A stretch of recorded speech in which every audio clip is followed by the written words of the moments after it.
बलूचिस्तान में सियासी बहरान, घर जाएंगे जाम कमाल या मुखालिफिन डालेंगे धमाल। सूबाई असम्बली में वजीर आला के खिलाफ तहरीक अदम एतमाद पेश कर दी गई। हुकूमत मुखालिफिन ने 5 अरकान के लापता होने का दावा कर दिया। अपोजिशन लीडर मलिक सिकंदर खान ने इल्जाम लगाया लापता अरकान को गिरफ्तार किया गया है। बाद में एक रुकन असेंबली पहुंच गए। अब्दुल रहमान खेतरान कहते हैं वजीर आला को जाना पड़ेगा। जाम कमाल वजीर आला रहेंगे या नहीं, तहरीक अदम एतमाद पेश कर दी गई। नाराज रुकन सरदार अब्दुल रहमान खेतरान ने जाम कमाल पर इल्जामात लगाते हुए उनसे इस्तीफे का मुतालबा किया। हम मुतालबा करते हैं कि जाम कमाल खान वजीर आला बलूचिस्तान की खराब कारकर्दगी को मद्देनजर रखते हुए उन्हें वजीर आला कैद ऐवान के ओहदे से हटाकर उनकी जगह पर ऐवान के अक्सरियत के हामिल रुकन असम्बली को वजीर आला और कैद ऐवान मुंतखब किया जाए। जो अपोजिशन 42 अरकान की हिमायत हासिल होने के दावे कर रही थी, तहरीक अदम एतमाद पेश करने के हक में 33 अरकान का पावर शो ही दिखा सकी। करारदाद तहरीक के हक में 33 वोट पड़े। बाप पार्टी से ताल्लुक रखने वाले लाला अब्दुल रशीद, अकबर आसकानी, बुशरा रिंद, बीबी लैला तरीन और माँ जबी शीरी ऐवान से गैर हाजिर रहे। अपोजिशन लीडर मलिक सिकंदर जान ने इल्जाम लगाया लापता अरकान को गिरफ्तार कर लिया गया है। आपकी मौजूदगी में 5 MPs मिसिंग है। ये ऐसा नहीं चलेगा। जो MPs मिसिंग है उनको फौरी तौर पे यहाँ इस हाउस में लाया जाए। इस दौरान लाला अब्दुल रशीद असम्बली पहुंच गए। असम्बली रूल के तहत स्पीकर कम से कम 3 दिन और ज्यादा से ज्यादा 7 दिन में इजलास बुलाकर तहरीक अदम एतमाद पर वोटिंग कराने के पाबंद हैं। आपको बताएं, तर्जुमान बलूचिस्तान हुकूमत लियाकत शाहवानी कहते हैं 14 नाराज अरकान में से 5 को मना लिया है, बाकी 9 को भी मना लेंगे। आज 41 में से 32 अरकान हमारे साथ हैं। असलम रईसानी ने जाम कमाल को मुस्ताफी होने का मशवरा देकर 34 अरकान की हिमायत का दावा कर दिया। वजीर आला बलूचिस्तान के खिलाफ तहरीक अदम एतमाद। असम्बली से गैर हाजिर 5 अरकान को हुकूमत ने मना लिया। तर्जुमान बलूचिस्तान हुकूमत लियाकत शाहवानी ने कहा गैर हाजिर मेंबरान जाम कमाल के साथ हैं, इसीलिए वो असम्बली नहीं आए। अक्सरियत वजीर आला बलूचिस्तान जाम कमाल साहब के साथ है। आज वो अक्सरियत साबित होगी। 41 अरकान के कोलिशन पार्टनर्स में 32 जो है आज जाम कमाल साहब के साथ थे। और हमारे जो नाराज 14 अरकान थे, जो सिग्नेटरीज थे vote of no confidence motion पे, उनमें से 5 जो है हमारे नाराज दोस्त थे जो जिनको हमने मना लिया है। पीछे रह गए 9, बाकी 9 को भी हम मना लेंगे। साबिक वजीर आला बलूचिस्तान असलम रईसानी ने जाम कमाल से इस्तीफे का मुतालबा कर दिया। जाम के खिलाफ अदम एतमाद करने वाले मोअज़्ज़िज़ अरकान है वो 34 है। अच्छा 34।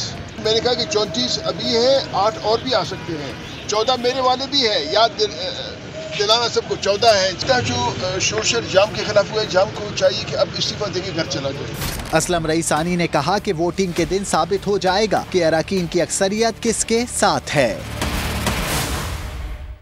वज़ीर आला बलूचिस्तान जाम कमाल तहरीक अदम एतमाद के खिलाफ डट गए हैं। कहा असम्बली में शिकस्त कबूल है मगर इस्तीफ़ा नहीं दूंगा। कह चुका हूं कि जब अरकान का एतमाद नहीं होगा तो ओहदा छोड़ दूंगा। एतमाद का एक तरीका है, आज उसका एक मरहला था। इससे पहले आपके पास एक मरहला था, आपने दस्तखत किए, हमारे दोस्तों ने किए, पेश किए, आज वो टेबल हुआ। अब स्पीकर साहब 3 दिन बाद, 5 दिन बाद, 7 दिन बाद जब भी टाइम रखेंगे उस दिन जो फैसला होगा बड़ा आम होगा और बकौले मौलाना साहब के बस उस दिन फैसला हो जाएगा। लेकिन अगर कोई ये समझता है कि इन दिनों में मैं इस्तीफा दूंगा तो ऐसी बात बिल्कुल नहीं है। अल्हम्दुलिल्लाह मैं उस हार को जरूर कबूल करूंगा जो मैं इधर हारूंगा। मेरे लिए इस कमरे के अंदर, इस हॉल के अंदर, मैं शायद मुझे अगर 2 वोट भी मिले मेरे लिए वो फखरी हार होगा। बलूचिस्तान में सियासी रस्साकशी जारी है। नंबर गेम की बात करें तो 65 अरकान पर मुश्तमिल असम्बली में हुकूमती अरकान की तादाद 42 है और अपोजिशन अरकान की तादाद 23 है। मगर हुकूमत और इत्तेहादियों के कुछ अरकान के नाराज होने के बाद मंजरनामा बदल चुका है। तहरीक अदम एतमाद की कामयाबी के लिए 33 वोटों की जरूरत होगी। फिलहाल वजीर आला जाम कमाल को BAP के 8, PTI के 6 और ANP के 4 अरकान की हिमायत हासिल है। HDP के 2, JWP का 1 और दीगर 6 अरकान भी जाम कमाल के साथ हैं। इस तरह इनके मजमूई अरकान की तादाद 27 है। हुकूमत और इत्तेहादियों का दावा है कि वो बहुत से अरकान से राबते में हैं और वो उनके साथ मौजूद हैं। दूसरी तरफ मुखालिफ इत्तेहाद में MMA के 11, BAP के भी 11, BNP मैंगल के 10 अरकान शामिल हैं।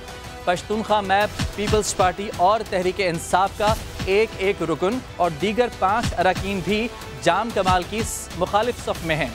इस तरह 40 अरकान के साथ बज़ाहिर मुखालिफिन का पलड़ा भारी नजर आता है, मगर हतमी फैसला असेंबली में वोटिंग से ही होगा।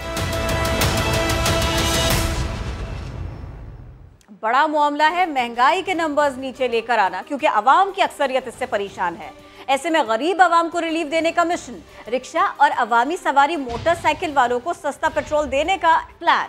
वजीर आज़म इमरान खान ने एहसास टारगेटेड सब्सिडी प्रोग्राम जल्द तैयार करने की हिदायत कर दी। PTI की कोर कमेटी इजलास में जिलाई सतह पर प्राइस कंट्रोल कमेटियां बनाने का फैसला भी हो गया। फवाद चौधरी कहते हैं अवाम को रिलीफ मिलना शुरू भी हो चुका। अब्बास शब्बीर रिपोर्ट करेंगे। महंगाई का जोर तोड़ना हुकूमत का बड़ा मिशन। वज़ीर-ए-आज़म की ज़ेर सदारत पार्टी कोर कमेटी बैठक। महंगाई कंट्रोल के लिए ज़िलाई सतह पर कमेटियां बनाने, यूटिलिटी स्टोर के जरिए सब्सिडी देने, एहसास प्रोग्राम का दायराकार बढ़ाने का फैसला। इमरान खान ने मुस्तहिक घरानों को सस्ते राशन और पेट्रोल की फराहमी के लिए एहसास टारगेटेड सब्सिडी प्रोग्राम जल्द लॉन्च करने की हिदायत भी कर दी। सारी दुनिया में जो महंगाई हुई है और उसका इम्पैक्ट जो पाकिस्तान पे थोड़ा आया है, कितने अर्से में कम होगी? मेरा ख्याल है हफ्ते के अंदर हो जाएगा। पेट्रोल है वो सब्सिडाइज रेट पर लोगों को मिल सकेगा, खास तौर से हमारे मोटरसाइकिल और रिक्शा वालों को जो अवामी सवारियाँ होती हैं। सिंध में आटा मुल्क भर से महंगा होने पर इजलास का इजहार तशवीश। वज़ीर इत्तलात के मुताबिक वजह सूबाई हुकूमत है, वरना तो अवाम को रिलीफ मिलना शुरू हो भी चुका। असल जो प्रॉब्लम आ रही है वो सिंध हुकूमत की तरफ से जो खुसूसन गंदम की रिलीज है उसमें मुसलसल डिले किया गया। दालों की कीमत में, सब्जियों की कीमत में और चीनी और आटे की कीमत में एक नीचे का ट्रेंड नजर आ रहा है। इजलास में वज़ीर-ए-आज़म ने पंजाब में बल्दियाती इंतखाबात के लिए अवामी राब्ता मुहिम शुरू करने की हिदायत की। सिंध में आइंदा PTI हुकूमत बनाने की हिकमत अमली पर भी गौर किया गया। PDM सरबराह की वही पुरानी शर्त, बुलेटिन में आगे आपको बताएंगे। नून लीग ने हुकूमत के खिलाफ भरपूर एहतजाज का ऐलान कर दिया। हमजा शहबाज कहते हैं कि अब फैसला सड़कों पर होगा। मुल्क में आज सेब के साए हैं। राना सनाउल्लाह बोले लॉन्ग मार्च का अभी फैसला नहीं हुआ, लेकिन जब ऐलान होगा तो हो सकता है नवाज शरीफ भी आ जाएं।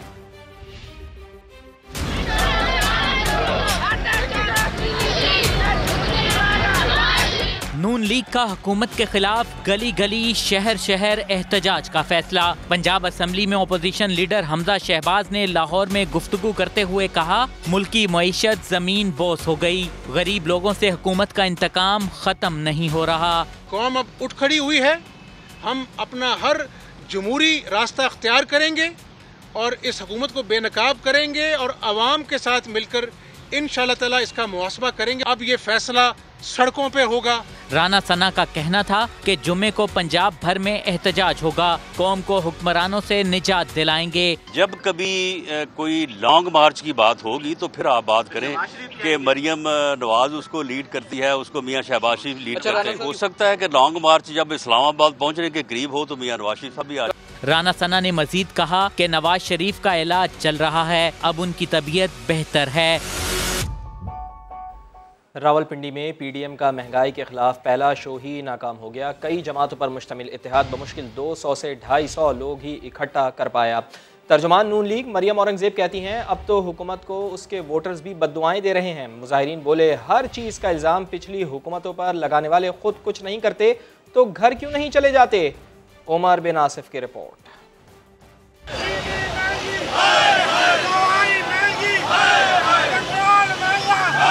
महंगाई के खिलाफ PDM का रावलपिंडी में पहला एहतजाज। कसीर जमाती इत्तेहाद अवाम को सड़कों पर निकालने में नाकाम रहा। पावर शो में से 200 से 250 लोगों की शिरकत।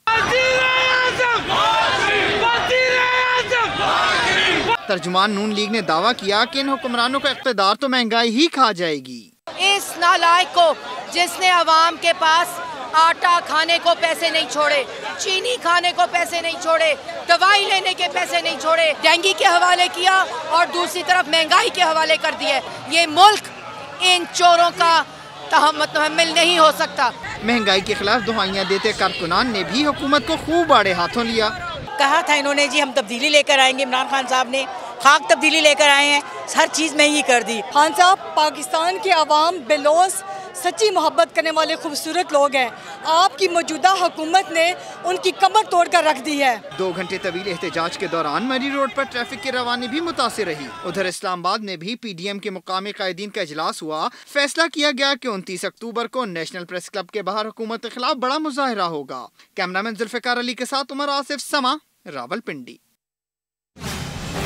शौक से एहतजाज करना, दंगा ना फसाद करना, तफसीलात जानिए कुछ ही देर बाद।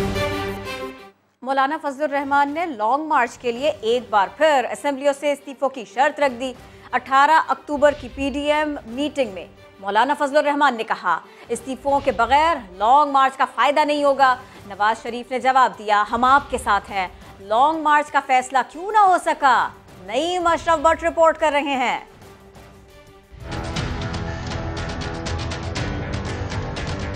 फजलुर रहमान अब भी लॉन्ग मार्च को इस्तीफों से जोड़ने के कायल। 18 अक्टूबर को पाकिस्तान डेमोक्रेटिक मूवमेंट के सरबराही इजलास में फजलुर रहमान ने कहा कि असेंबली से इस्तीफों के बगैर लॉन्ग मार्च का कोई फायदा नहीं। जवाब में नवाज शरीफ ने कहा कि मौलाना साहब हम एक साथ हैं। दूसरी जानिब नून लीग की अक्सरियत पहले ही ये राय दे चुकी है कि पीपल्स पार्टी और ANP के बगैर अकेले इस्तीफों का फायदा नहीं होगा। जराए का कहना है कि इत्तफाक़े राय ना होने की वजह से ही अब तक PDM ने लॉन्ग मार्च की तारीख का ऐलान नहीं किया। लीगी कायद ने मौलाना को साथ देने का कह तो दिया, लेकिन देखना होगा कि वो अपनी पार्टी की अक्सरियत को इस्तीफों पर कैसे राजी करेंगे। नईम अशरफ भट्ट, समा, लाहौर। शेख रशीद अहमद ने इलेक्शन से पहले तीसरी नून लीग वजूद में आने की पेशगोई कर दी है। कहा अमरीकी नाज़िमुल उमूर को भी पता है कि नून और शीन अलग अलग हैं। वज़ीर दाखिला ने खबरदार किया कि PDM शौक से एहतजाज करे, लेकिन इलेक्शन से पहले दंगा फसाद किया तो अपोजिशन अपने लिए सियासी गढ़ा खोदेगी। इलेक्शन के पहले अगर कोई दंगा फसाद करेंगे तो अपने लिए बुरा करेंगे, अपने लिए सियासी गड़ा खोदेंगे। इलेक्शन जब आएगा 22 महीनों बाद या 20 महीनों बाद एक नई अलाइनमेंट हो। जो मैं कहता था वो अमरीकी नाज़िमुल उमूर को भी पता है। नून और शीन 2 लीगें हैं, सो एक ही महल्ले और एक ही इलाके में दोनों लीगों से अलग-अलग मिली हैं। इलेक्शन से पहले तीसरी वजूद में आ जाएगी। नवाज शरीफ साहब की अगर मुलाकातें हो रही हैं तो अच्छी बात है। मुलाकातों के बाद बातें भी निकलनी चाहिए। बलोचिस्तान और सूबों पे मैं सियासत नहीं करता। दरार आ चुकी है, कोई दरार नहीं है। अल्लाह ताला बेहतर करेगा। इमरान खान की हुकूमत 5 साल पूरी करेगी। पेंडोरा लीक्स में पाकिस्तानियों की ऑफशोर कंपनीज के मामले पर वजीर आजम मुआयना कमीशन ने तहकीकात का आगाज कर दिया। ICIJ के सहाफ़ियों से मालूमात फराहम करने की दरख्वास्त कर दी गई। वज़ीर आज़म मुआयना कमीशन की जानिब से मुतालिका हुकूमती इदारों से भी मदद तलब कर ली गई। मुआयना कमीशन अपनी तहकीकात मुकम्मल करके सिफारिशात वज़ीर आज़म को पेश करेगा। वज़ीर आज़म मुआयना कमीशन का कहना है कि तमाम तहकीकात हक़ाइक़ पर मबनी होंगी। मुआयना कमीशन एहतसाब, शफ़ाफ़ियत और गुड गवर्नेंस पर यकीन रखता है। कोई और इदारा भी मालूमात देना चाहे तो दे सकता है। IMF से $6 अरब के कर्ज प्रोग्राम की बहाली का मिशन। गवर्नर स्टेट बैंक ने जल्द खुशखबरी की नवीद सुना दी। डायरेक्टर IMF मिडिल ईस्ट कहते हैं बातचीत में अच्छी पेशरफ्त हो रही है। शकील अहमद रिपोर्ट करेंगे। स्टॉक मार्केट से अच्छी खबरें आने लगी हैं, लेकिन अमरीकी डॉलर काबू में नहीं आ सका। आज फिर तारीखी बुलंदी पर पहुंच गया। सैयद रिजवान आलम की रिपोर्ट।